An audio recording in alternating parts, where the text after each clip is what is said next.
Welcome to Corpse Club, the official podcast of DailyDead.com. I'm one of your co-hosts, Jonathan James. I'm joined today by Derek Anderson, Bryan Christopher, and Scott Drebit. We're going to be doing another installment of our quarantine catch-up, as we call it, because, you know, it's even with the fact that we're all kind of inside. I don't know, it seems like it's going by slowly but quickly. I don't necessarily know what day it is. Everything that, like, I used to travel pretty decently, and I'm like, well, I got rid of all of that, and I still seem busier than ever. And some of that's in a good way. We'll talk about that in a little bit. But yeah, just going off track for a minute. Like, I literally, as you might be able to tell from listening to this, I just woke up from a nap. Like, this is where we are in the middle of this pandemic, where I just sleep when I feel like it. I'm like, Christy and I were like, oh, are you tired? I'm like, yeah, the podcast is going to be in a little bit. And like, you guys maybe didn't realize, or maybe you did because I was so silent, but I woke up like 5 minutes before I connected you guys to this call. We're actually just waiting to inform you that you've actually been asleep since 2 days ago. It's Friday.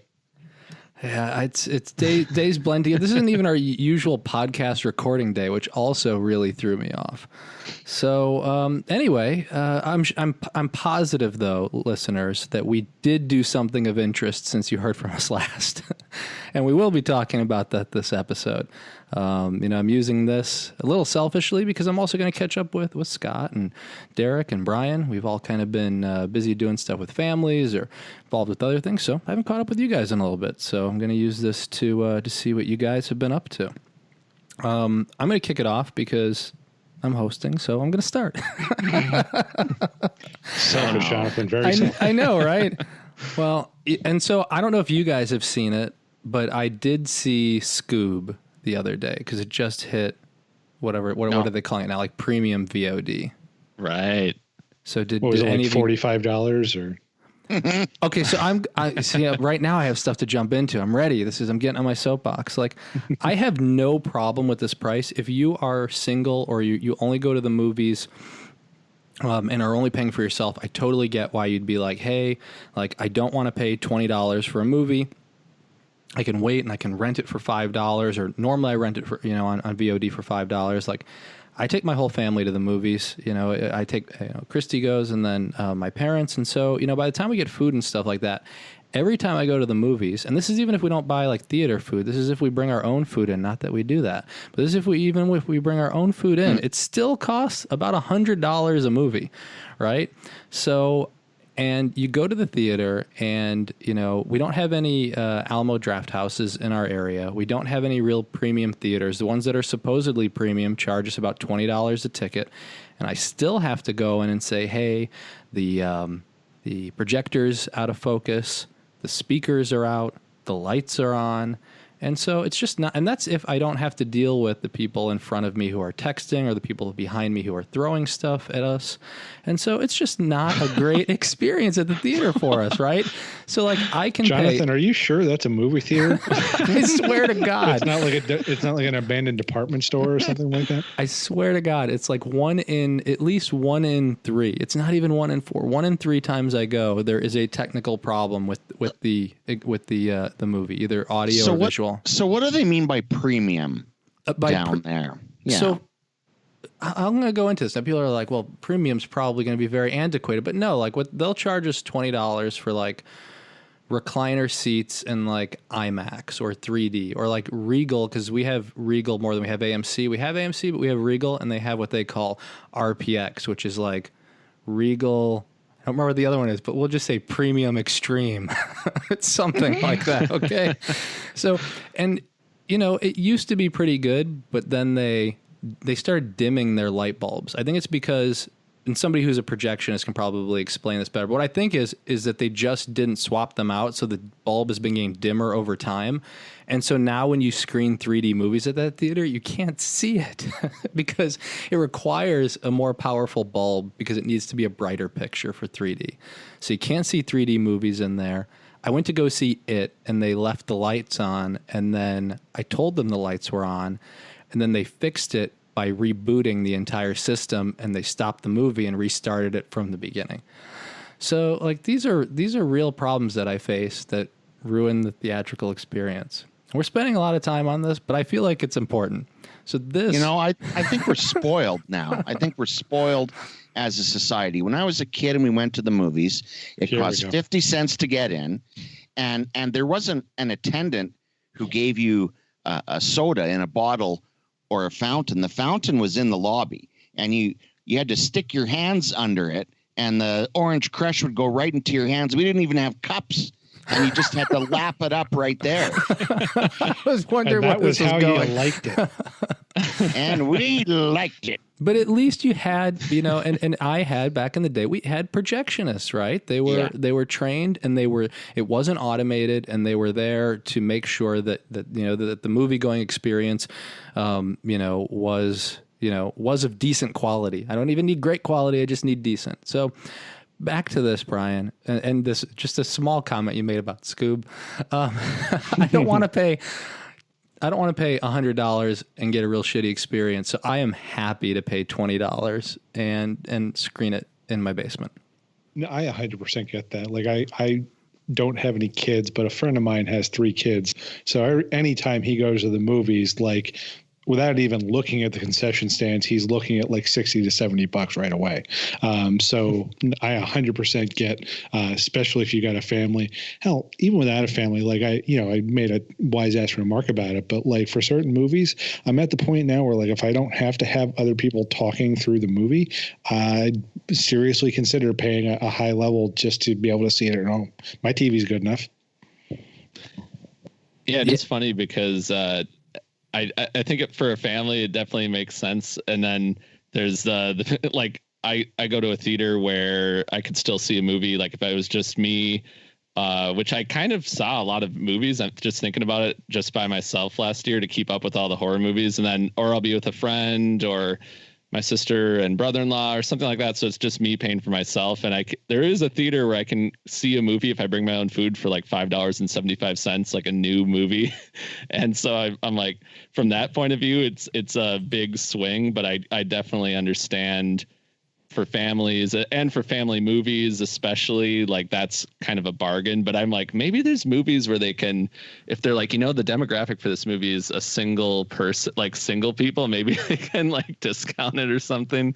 But I get I think for the majority it makes sense. But then there's the outliers like myself who are like, man, I could see a movie for just a $5 bill. Yeah, I mean, like I said, I totally get that, and I've heard people online who have similar situations, and I get that complaint. You obviously can wait; the price will go down, but I do like having the option. I mean, I think the only thing I really want to go see in a theater is like a big spectacle movie at this point. If you have a big enough screen, and TV prices are so much cheaper than they used to be, so I mean. At this point, you can get like a 65-inch television for like $500 or $600. I mean, back in the day when it was projection or when it was tube TVs, I mean, that would have been thousands or tens of thousands of dollars. And a hernia. Yeah, right. Oh man. So anyway, so like you have a pretty, anybody can have a pretty decent setup these days, and so yeah, so I would rather for most movies, I'd rather get it, on premium VOD is what they're calling it these days. Like you said, it's about options, right? And if this becomes the new norm, then I think it's an idea that people will get used to. But right now, everything is so up in the air. It's an option that's available. We're sorry the theaters are closed, but if you're the type of person that needs to see a movie on opening weekend, well, pay your $20 and you can have, as you said, as many people as you want over watching it, and it becomes, a hell of a bargain. So I guess it comes down to each consumer's needs and desires, right? I'm okay waiting until, something comes from 20 down to the regular VOD price. Having said that, if, saw a Spiral drop tomorrow, well, they're getting my 20, right away. So it's about choices. Yeah, and it's interesting because it's like, it's almost like the Kickstarter method in that is like, what would people pay to see certain movies now or to avoid having to go see them in theaters? I think, I think, Derek, you sparked an interesting idea, which is that maybe they do drop the price on certain movies. Maybe, if it's, again, for those, movies that cost $100 million, they need to recoup that. For the movies that cost $10 million, they don't need to recoup as much. So maybe they do, to try to go for bulk and drop the price down for 10, or maybe they make it, some of them are toying with the different settings. Like some of them are like $20, but you own it. Some others are $20 and you've rented it. I do not necessarily like the double dipping. So I do think for $20, you should probably own it. It's digital access anyway, right? So it's not like they can't give it to you. They're just trying to hit you twice. And you'd be paying $20 for the Blu-ray. So yeah. So I am more in favor of studios doing the 20 and buy, and I know not everybody is. And I think, like you said, Scott, it's a transition period. So I feel like when movies like The Hunt and Invisible Man had to come from theaters to only digital, it was kind of opened the door for this transitional period of how do we handle this new like digital release strategy. And I think we'll see that maybe get more consistent as time goes on, or who knows like what the world will look like in the fall as far as movie theaters, and maybe and even then, if they can't sell as many seats as they usually would, maybe there is still some sort of digital simultaneous release along with the theatrical, and that also affects the price. I mean, it's really so week to week right now that there's just no like concrete answer. So it's kind of an interesting time in that regard.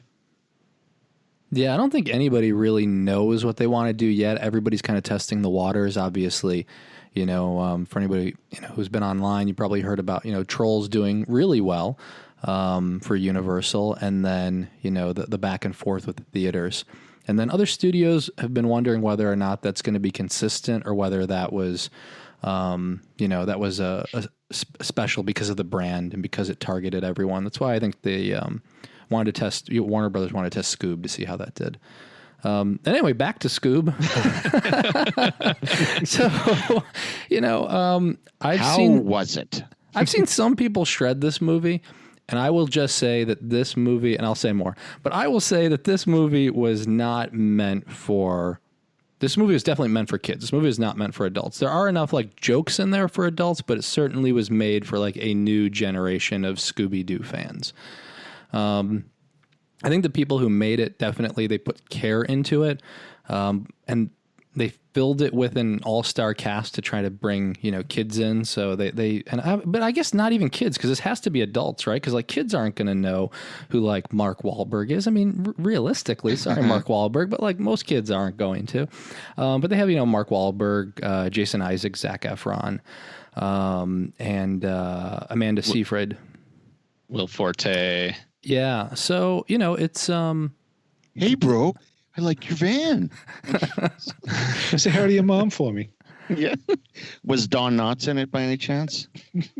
No. Vincent Price? No. Garbage.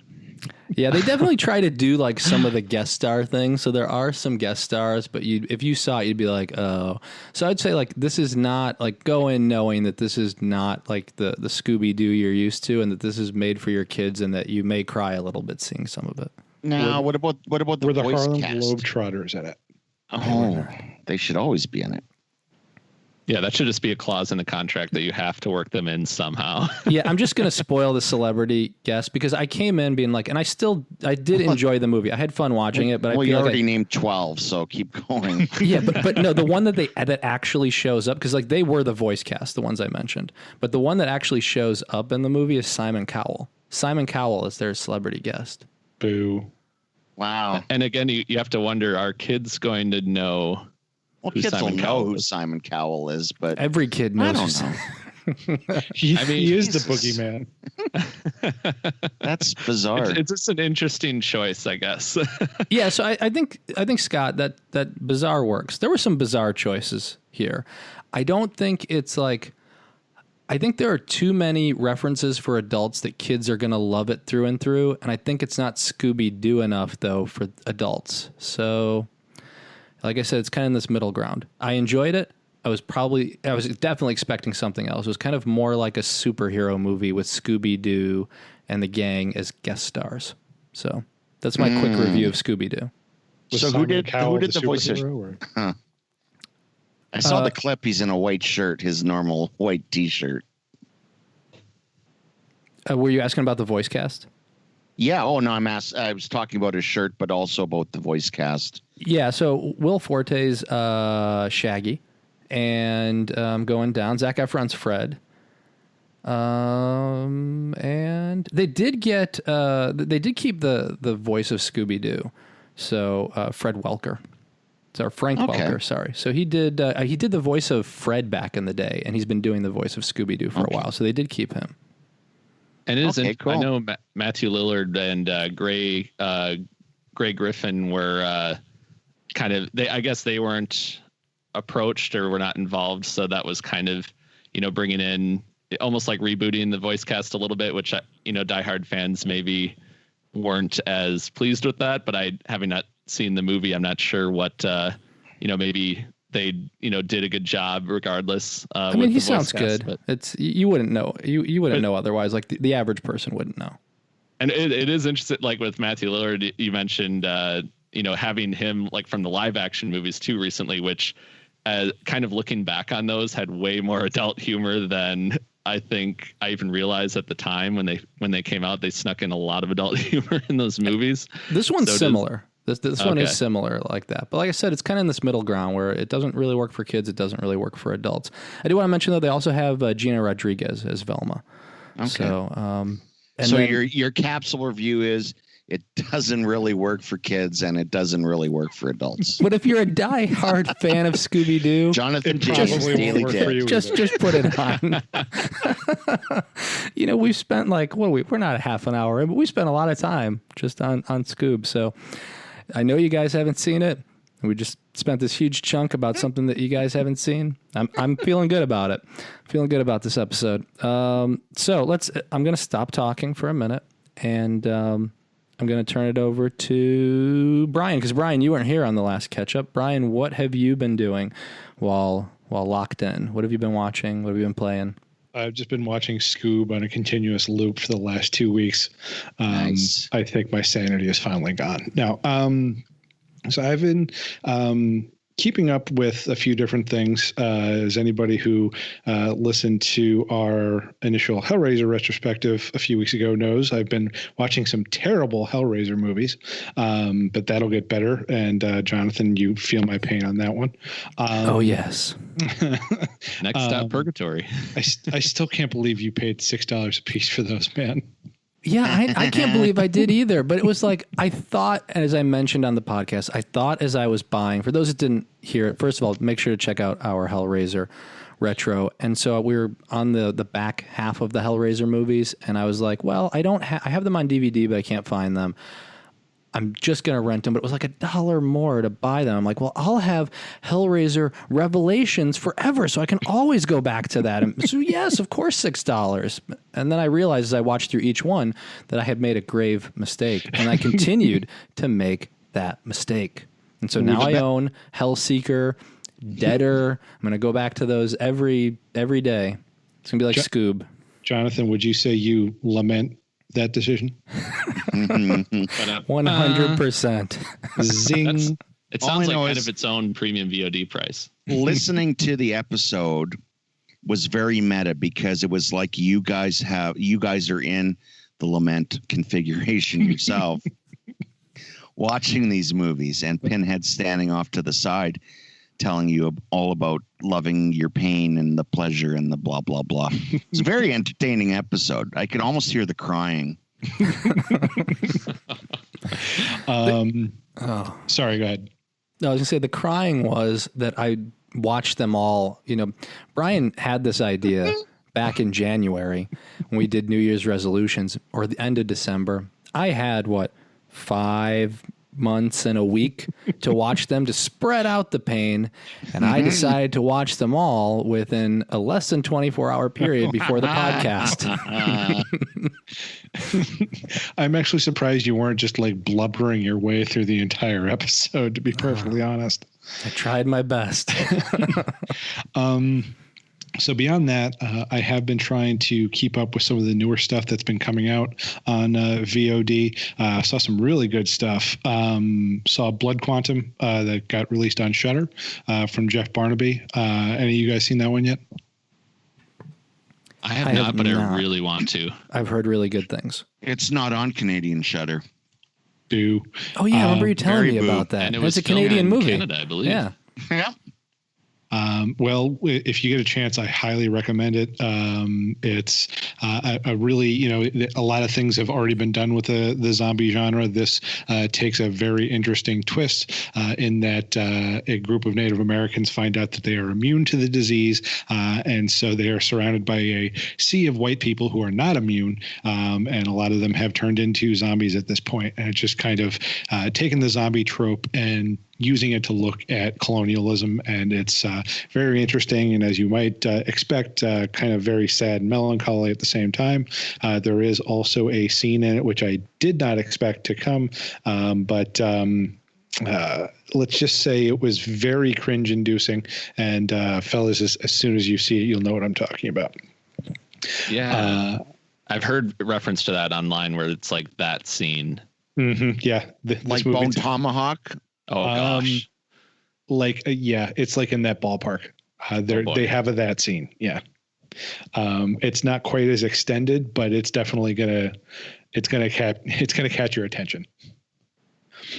So also a couple of other notable ones that I've caught in the last couple of weeks. Sea Fever, the one from Ireland, where a grad student goes out with a fishing vessel, and you realize that they're all kind of freaked out because she's got red hair. I guess apparently that is bad luck to bring a redhead out on the fishing vessel. Coincidentally, they do run into quite a bit of bad luck in the form of a, I guess before unseen sea creature that turns out to not in itself be as much of a problem as the small larvae that it leaves on the boat that turn out to be infectious.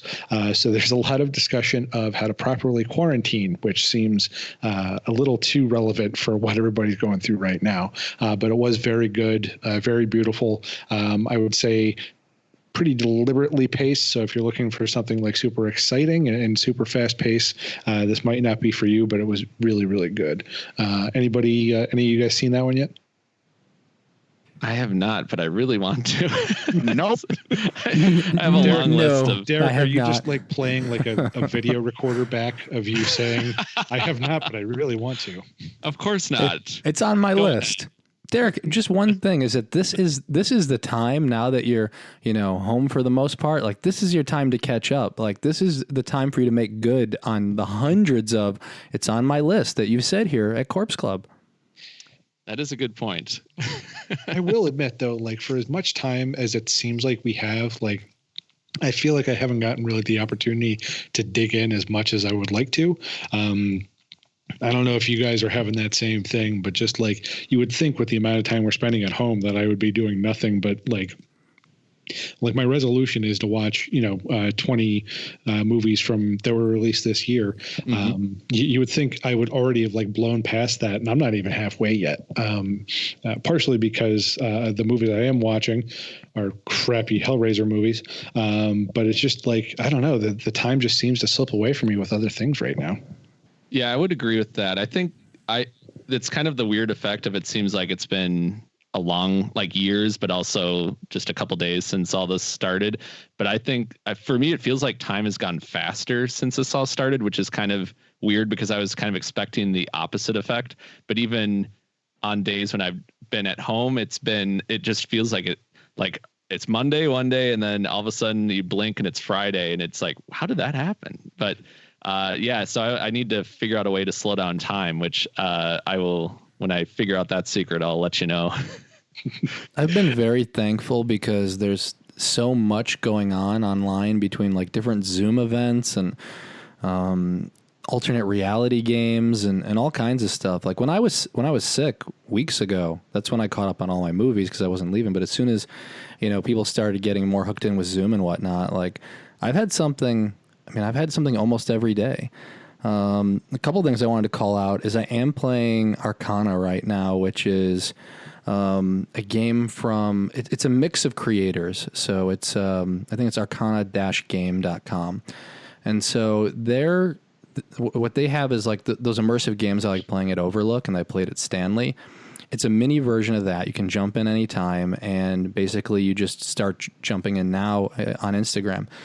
There's Instagram characters, and you interact with them, and they'll like DM you back, or you'll get emails from investigators, and you're basically seeing this woman who's being, haunted by a ghost or a killer, and you have to, there's these puzzles.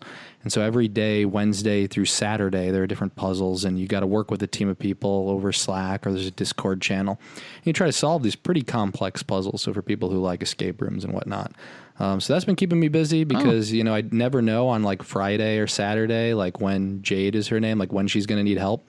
Like she'll post videos of like, people like at her doorstep or people in her house. And she's also, it seems like she's getting possessed. So we're uncovering things like if you say the wrong thing to her, it triggers her, and she like seems to like launch into this other like demonic personality.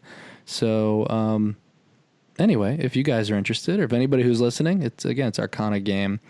And then I also did, and because I'm bringing Bryan in on this literally, is Eschaton.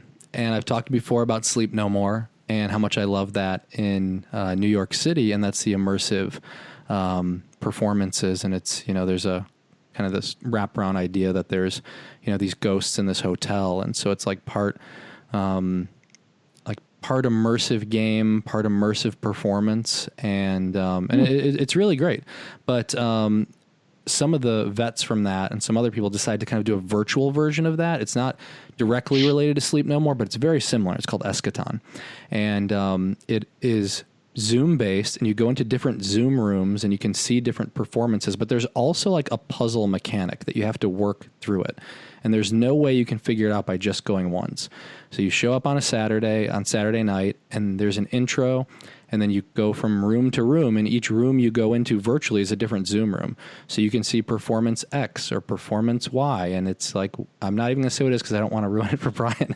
Anyway, I convinced Bryan to get a ticket, so he's going to try it this weekend. And Christy and I had such a good time because there's not a lot of opportunities to do like, I barely wear clothes. I'm just gonna say I barely wear any formal clothes, anyways. And sometimes I barely wear clothes. I have no need to. I'm at home. I don't leave. I don't go anywhere. So I'm in either pajama clothes or whatever. But it's like one day we gotta dress up and go out. But anyway, so we did kind of date night for Eschaton. So it was like they encourage you to like dress up and take a shower and grab some drinks and then pretend like you're out. And it's kind of an interesting feeling. I got to take a shower. I'm out. I didn't tell you about that part. Yeah, but you do. You are expected to take a shower and grab a drink. And it's only $10. So if for anybody who wants to search online, they have about 200. I think they're opening it now because it's in beta. So I think they have 300 slots. And then when they sell out, they sell out. And then as you hop into different rooms, you can see different people because you're all on Zoom. So it's a real weird experience. For some people, it may be like, I hate this. For some people, you're going to be like, I love it. I can't wait to go back. So Christy and I, this is going to be our second time. And we'll probably keep doing it just to figure out what, essentially is the game or what you can unlock. That is really cool. It's a creative way to make it feel like you're more connected with the outside world, especially since immersive events, they must be getting hit pretty hard. I mean, escape rooms and just any kind of immersive experience like that. It'd be interesting to see, like, as the Halloween season gets closer, where the state of things are, and maybe those will get even more popular, like with the horror themed ones. But that does sound like a nice way to kind of make sure you're staying connected instead of just staring at the wall. Yeah, well, they've had to get really creative. I mean, now they have escape rooms. I'm going to do an escape room on Friday where I believe it's an actual escape room where then you control like a human avatar essentially. So you're all connected over Zoom, and like he'll move around and do what you say, and you got to walk him through it. But like some people have been, kind of like all businesses have been hit very hard, and they have to come up with creative ways to do things. E3W, they're the team that did some of the immersive experiences at Overlook. They had a performance that they set up called Where the Others Are, and they had to close it down, so they're out all that money.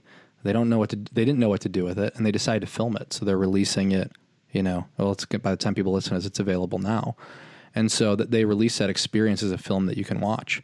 And so then other places, like I said, have done virtual escape rooms. But yeah, it's really, I just, all of this is just unfortunate how negatively it's impacting everyone, from those who are getting sick to those who, are having to close down their business. Obviously it's a spread of how much people are impacted, but it just sucks all around. When we think about haunt season, and even when we think about Halloween, I was talking to Christy, I'm like, in trick or treating, I don't think it's going to be the same again this year. I think, we'll probably see, scaling back until we do get a vaccine and people feel a little more comfortable going out. Yeah. Maybe there'll be virtual candy. But yeah, I'm kind of looking at convention and festival season as kind of being a wash this year. I don't see myself, like you said, Jonathan, unless there's a vaccine or something that comes out. I just don't see feeling safe going to something where just a bunch of people are cramming together in one spot, like a hotel lobby or anything like that. So I'm just kind of wrapping my mind around the idea that I might not get to anything this year. Even if they do have it, I don't know if I'm going to feel good about going.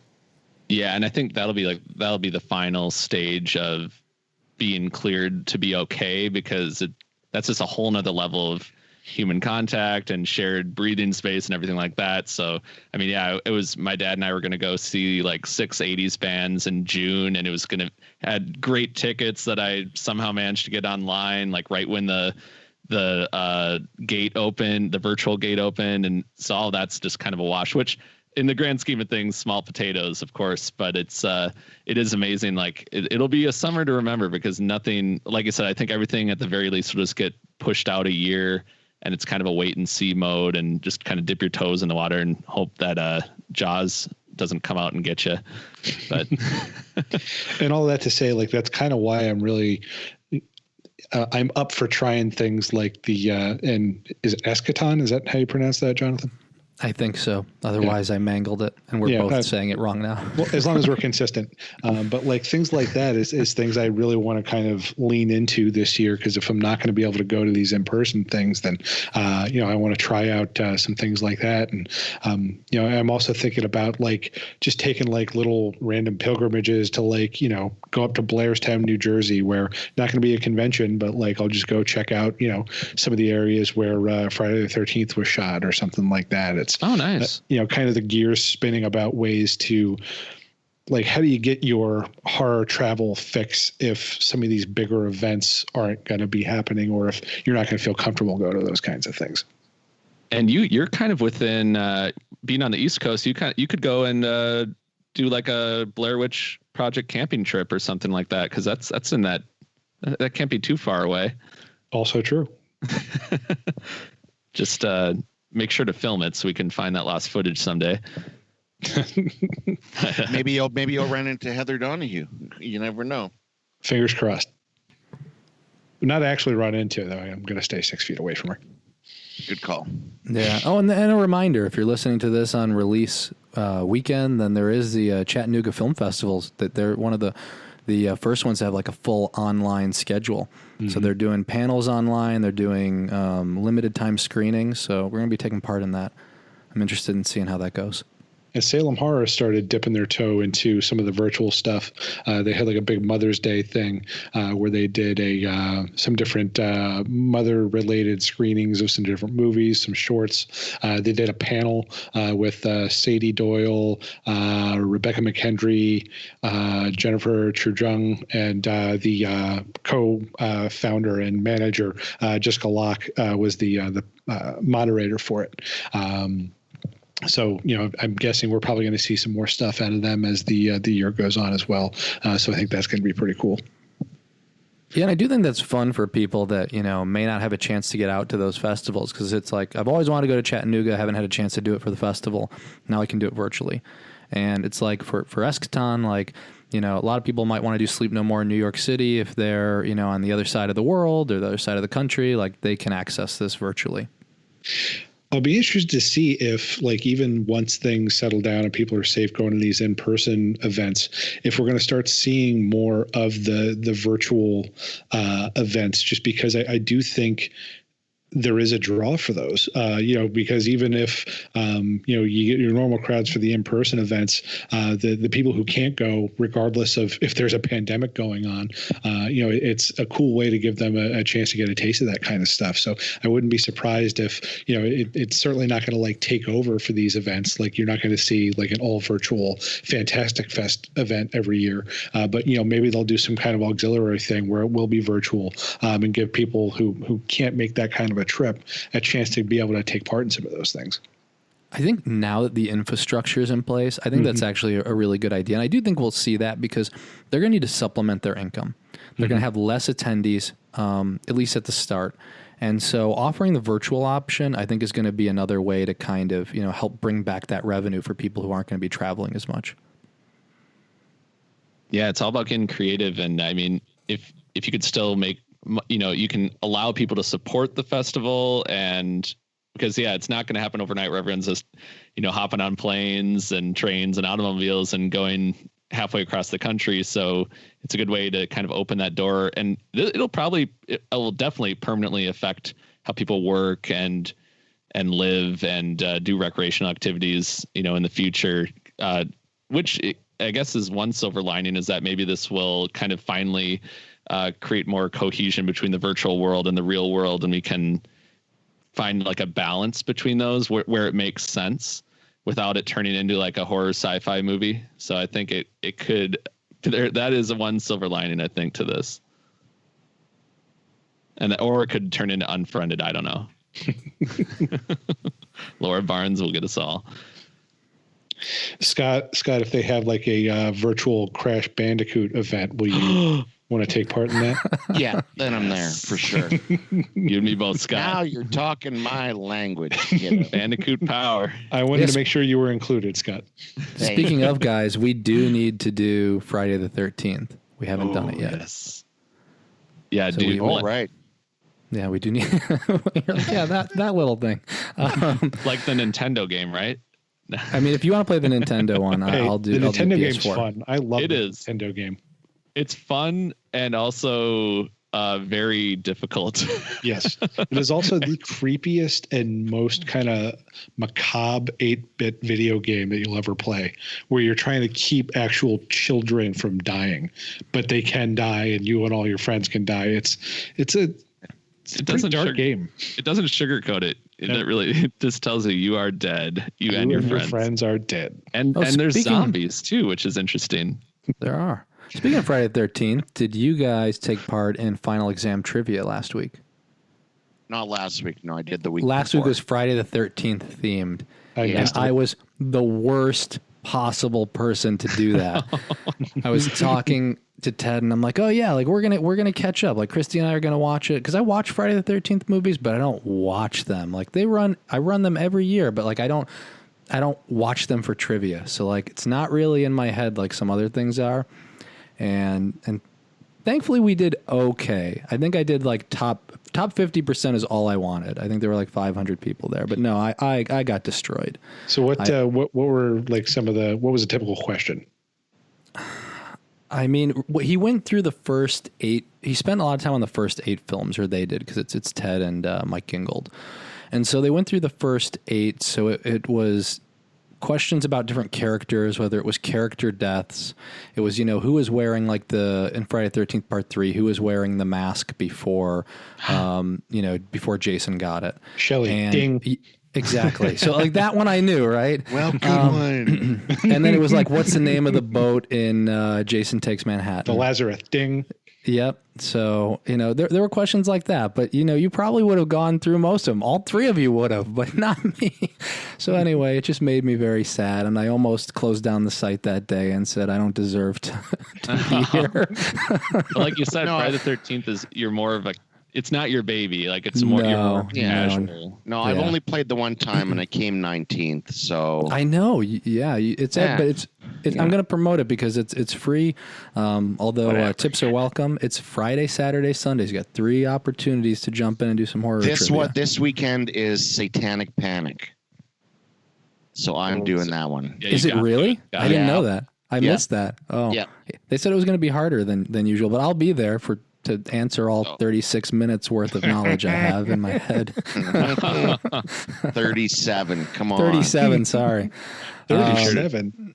Yeah, it's 37 or 36. That's how long that episode went. Apologize to all listeners. We're going to redo the Satanic Panic episode and make it at least 42 minutes. We do joke about it almost every. If it's not in every episode, it's before or after every episode about how we don't understand how I could talk for an hour about Scoob, but we couldn't make it 37 minutes past or anything past 37 minutes talking about Satanic Panic movies. So anyway, we do.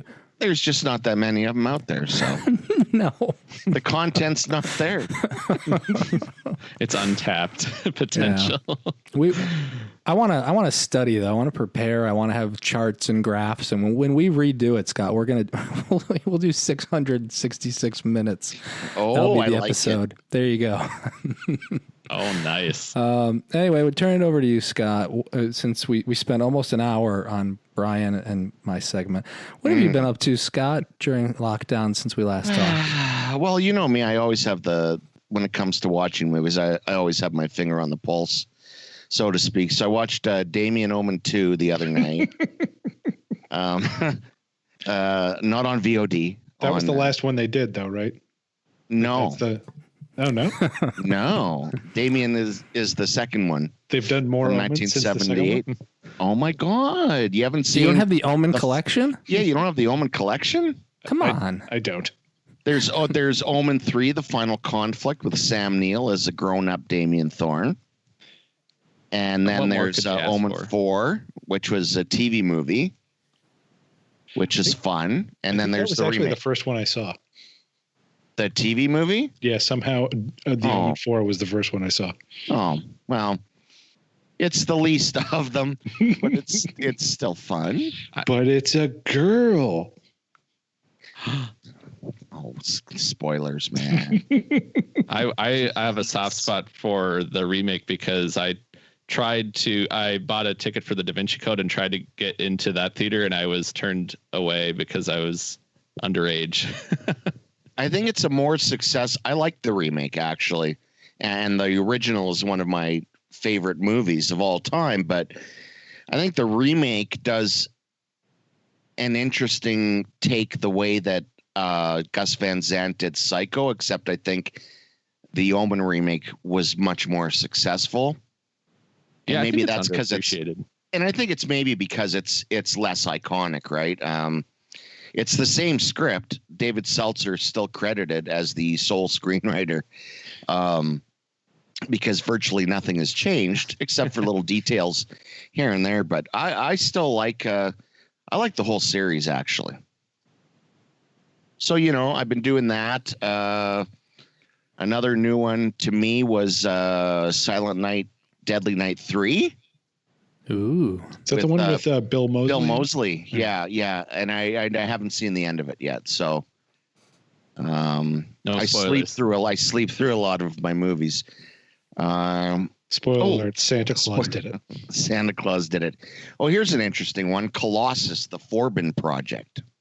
Oh, I've been meaning to watch that. Actually, a friend of mine loaned that to me recently. It's very good. It's very good. If you like that 70s kind of intellectual sci-fi, before they became action orientated, right? So we had the Andromeda Strain, Phase 4. Colossus fits right into that kind of pattern. It's about the U.S. building this supercomputer called Colossus, and what it does is it's in control of the entire military unit. Anytime there's any kind of threat against the U.S., Colossus will assess it and make the decision itself. Once Colossus has control of itself, as it's supposed to be a self-contained unit, then of course it becomes sentient, right? Essentially. Russia has their own that they launched the day after the U.S. did, and Colossus and the Russian one sync up in unison, and things get very interesting. It's kind of, if you've ever seen the movie War Games, it's kind of like War Games, but without Matthew Broderick and much less of a teen sensibility. Okay. Eric Braeden from The Young and the Restless, Victor Newman himself, stars as Corbin. And it's just a really good, tense sci-fi techno thriller that throws around a lot of heady ideas about society and the government. It's really, really good. Oh, and as a bonus, of course, it's made in the 70s, so it has an ultra nihilistic ending. Oh, okay. So you feel good. Oh yeah, 70s were all about the downers. Now I had heard too that that they had planned to do like more of that, or I might be thinking of a different movie, but no. Well, the thing is that apparently the movie was based on the first book of 3 from this one author, and then the second one, the humans fight back.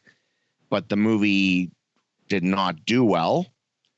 So therefore you're kind of left with, like I said, a real downer of an ending. Gotcha. Well, that's always one way to cover your tracks. If you can't do a sequel, just make the ending really, really down. So yeah, that's about it for me. That and hitting up the Crash Bandicoot and working. And here we are. And that's the life, man. I'm with you on Bandicoot. That's good times. It is. Yeah, we've been playing, as I mentioned last time, we've been playing Switch because I got it for Christy so we could play co-op games. We did finish Luigi's Mansion since last time, or Luigi's Mansion 3, since we last recorded. And it's really good. If anybody has a Switch out there, you're thinking about getting a Switch, like Luigi's Mansion's a really solid game. It's like Ghostbusters and Mario all together. So we had a lot of fun with it. I have a Switch. And what was it? Luigi's like ghost counterpart in that game? Oh, his ghost counterpart that you can play as is Gooigi. Gooigi. Yeah. So not is to it be very confused. ectoplasmic? Yes, very. Okay. So, but yeah, he's not to be confused with Waluigi, which is evil Luigi. I should be writing this down. Yeah.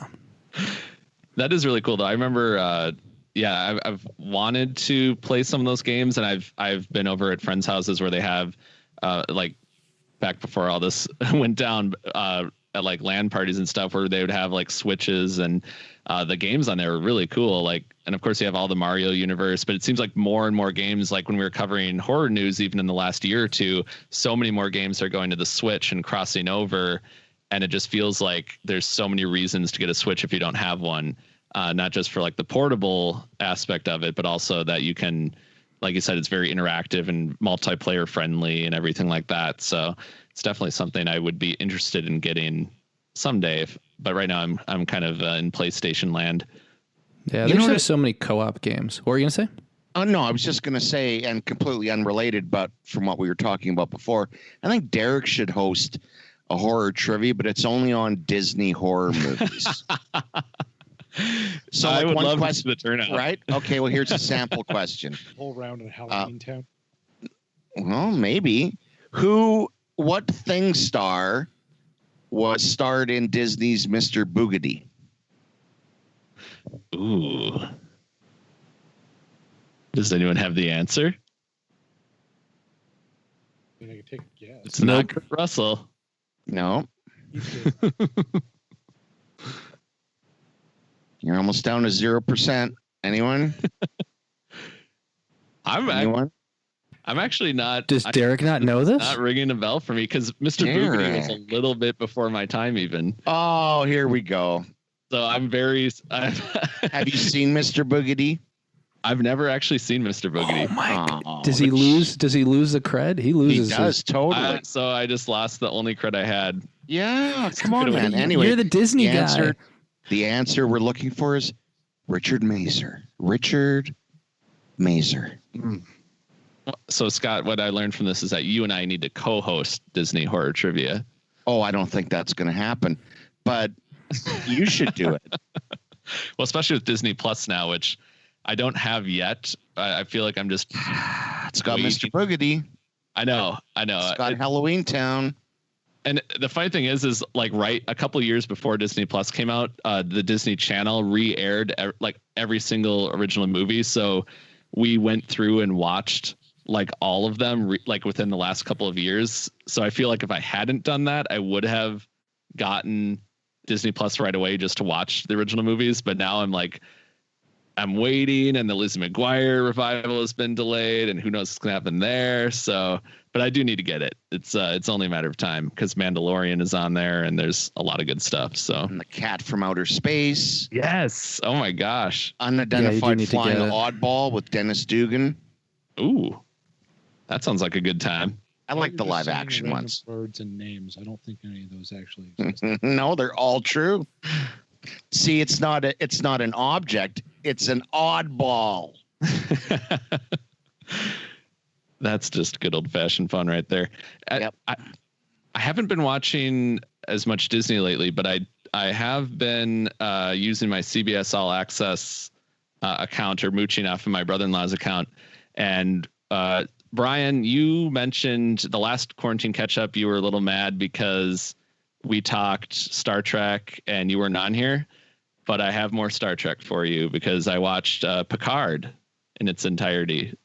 So, Oh, nice.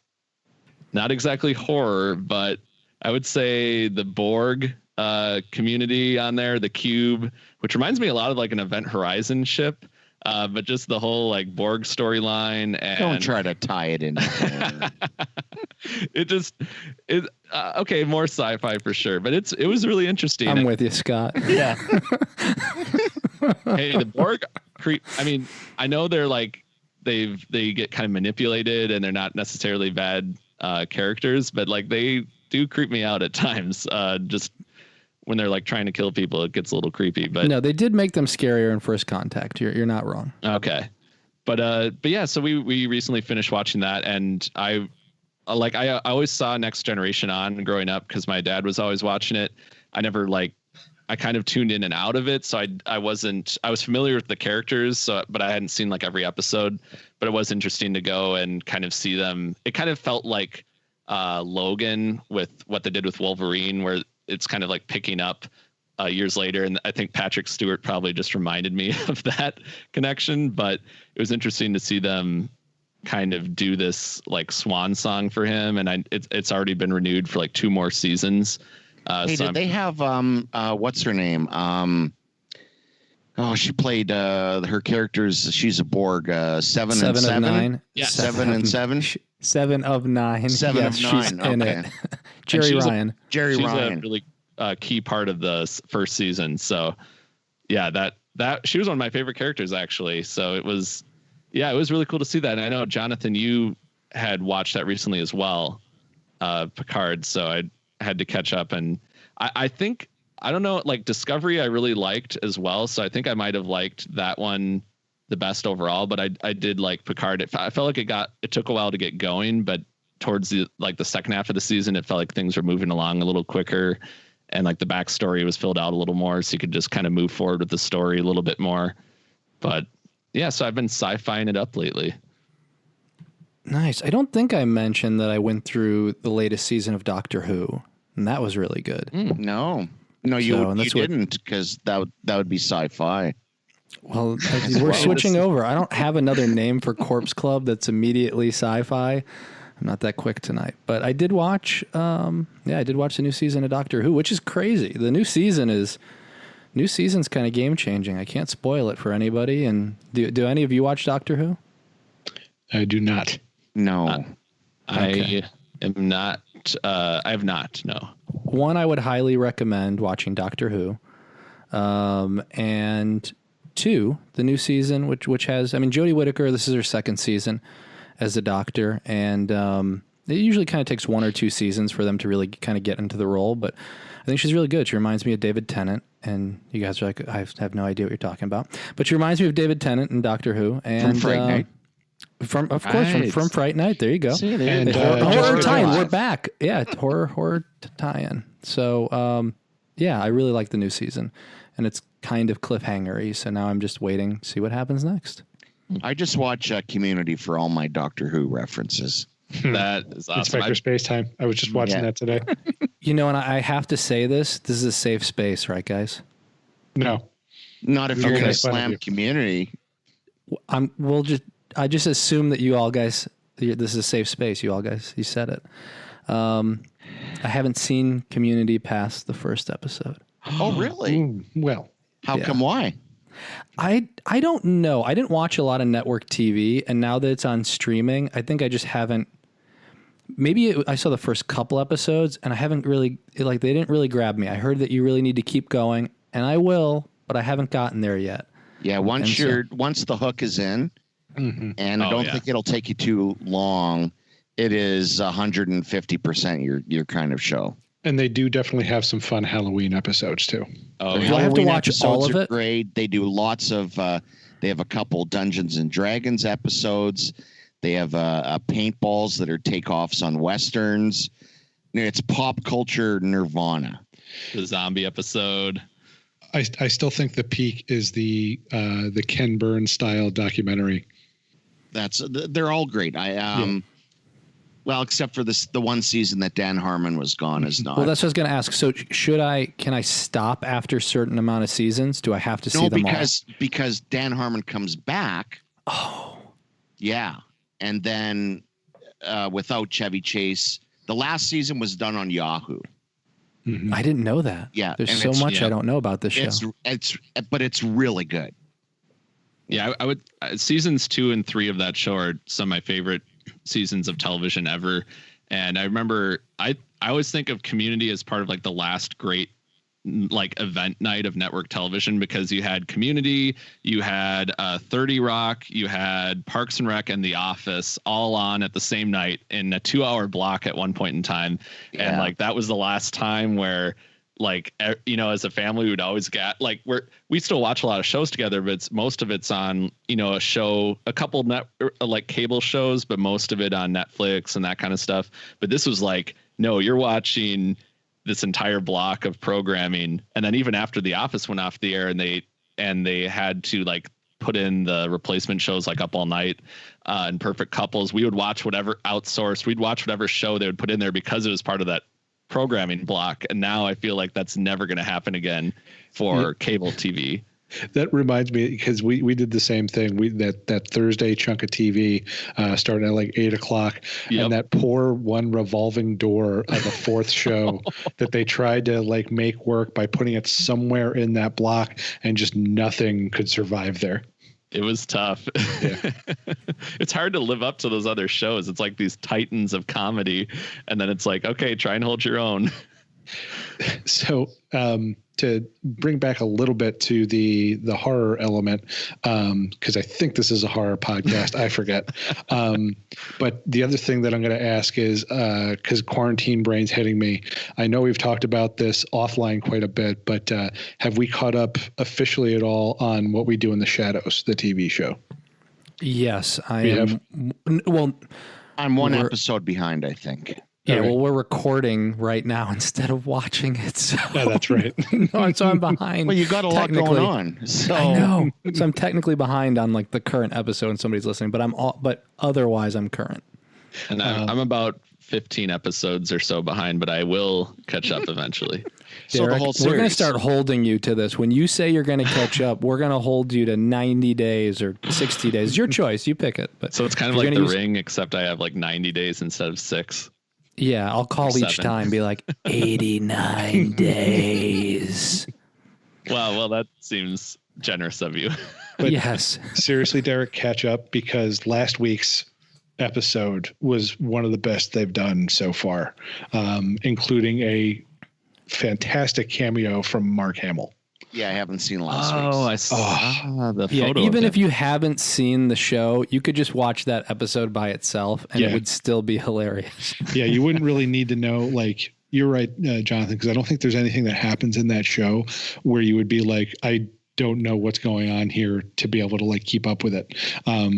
So like if it's if it hasn't been going that long, it's only been a season and a half, but if it's kind of one of those things where it's like comics where you don't know what your entry point is, I would say that would be a great entry point to this show, because it is just like, I hate to use the cliche, but absolutely firing on all cylinders. It's just like everything that's great about this show has been condensed into that episode.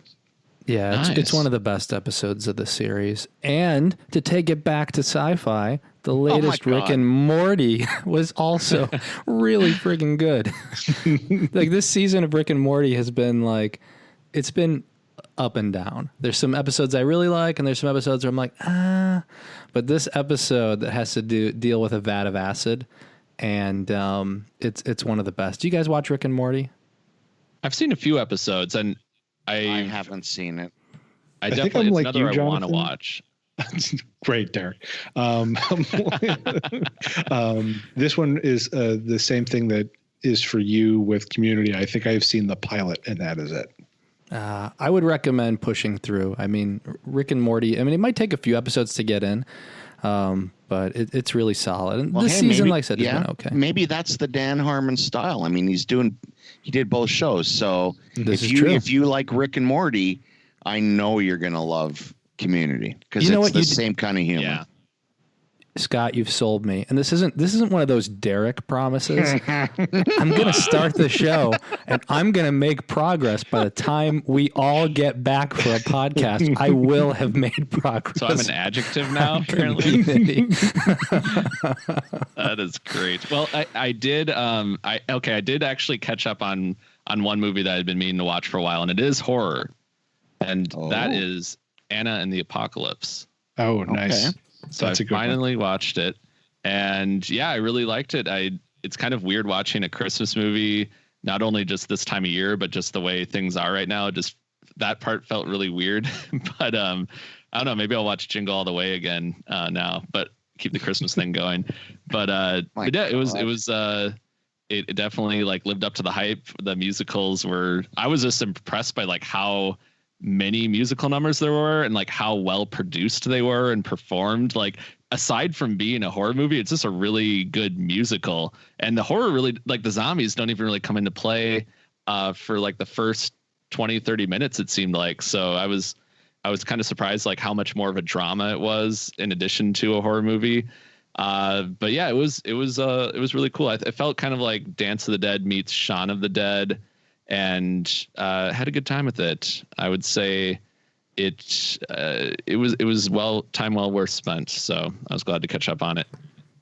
And speaking of movies that we've talked a bit about, like movies that are new to us, but definitely not new to the horror community. I finally pulled the trigger on watching Exorcist III last week. Oh man, that movie is so good. Which version did you watch? Whichever one is on Shudder. So I couldn't tell you for certain if that's. Is that the theatrical that's on Shudder or the? I think it's just the theatrical, but I wouldn't be able to tell you the difference. But I mean, for me, the scenes between George C. Scott and Brad Dourif / Jason Miller are worth the price of admission alone. Just everything they do in that cell, just between the two guys, kind of flipping back and forth in terms of Brad Dourif's character and Jason Miller, of course, from the original Exorcist. I think the thing that surprised me the most, although it shouldn't have, was that you're kind of so used to this point as Brad Dourif being Chucky. Like you forget that this is a guy that was nominated for an Oscar, I believe, for One Flew Over the Cuckoo's Nest. Yep. And like the dude can act. And just watching some of these monologues where he just goes up and down, and also all credit to William Peter Blatty for kind of adding some different notes to those scenes, just in terms of like playing with the voice modulation while he's talking and giving that sense of like there's, it's based off of the book he wrote, Legion, where there's kind of like multiple entities inside this person, and you get that sense while he's talking, and it's just so creepy and so effective. I just really liked, of course there's everybody talks about it having one of the best jump scare scenes, but just everything about that, I thought it worked really, really well.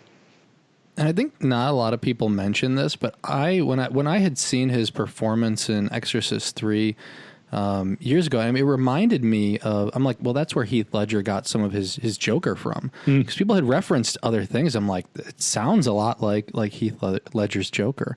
I haven't seen it in a long time. I haven't seen the director's cut, so I've only seen the theatrical. Same. So then we have to fix that. Yeah. Scott, we do. All right. And you know what? We're not going to Derek this. We're going to do. So now I'm a perv. Sorry, Derek. I like Wow. I like to think of it as an adverb. We're not going to do this Derekly. Ooh. We're actually going to do it. Derek, it's only because I miss you so much. We don't talk as much I as we used to. We don't get to go to events together. Derek's the new Munson. You got Munson. But there's an easy way to fix this, Derek. You just have to see some of the movies and TV shows. You got to catch up with us. If only there was time. It's like that. It's like that Twilight Zone episode. But we could be talking for hours. We will have another catch up. That's the genius of this, because there are no theatrical horror movies coming out, at least not in theaters. We have less movies to talk about, so we're going to keep catching up on what we're catching up on. I hope everyone has enjoyed this episode. If you want to hear us talk about something else, let us know. You can always reach us at contact@corpseclub.com. I want to thank Bryan, our engineer, for helping us out each and every episode, and I want to thank our listeners, especially those who have signed up for Corpse Club membership. As I had mentioned a couple episodes ago, and the same thing we're going to continue to do, if you have donated to support any kind of COVID charities, whether it's helping healthcare workers or donating food or masks, whatever the case is, email us a receipt at contact@corpseclub.com. Feel free to blank out any information, any donations. You'll get a free 1-month membership. Anyone who doesn't do that and just donates to Corpse Club, I will donate anything we get this month to charity. So anyway, we're thankful for your support, but also we know that your money can go to better places. And so anyway, help those out who really need it. Where we could use help that has nothing to do with you sending money our way is to rate and review us on Apple Podcasts. Every rating and review really helps, gets more people listening to Corpse Club, and that's always good. You can also find us on Google Play, SoundCloud, and all of your favorite podcast providers. And if you want to get in touch, as I mentioned, contact corpseclub.com anytime. Or on Twitter, we're at Daily Dead News, we're at Corpse Club, and on Instagram and Facebook under Corpse Club as well. Thanks again for listening. Stay safe and stay healthy. And until next time, stay scary.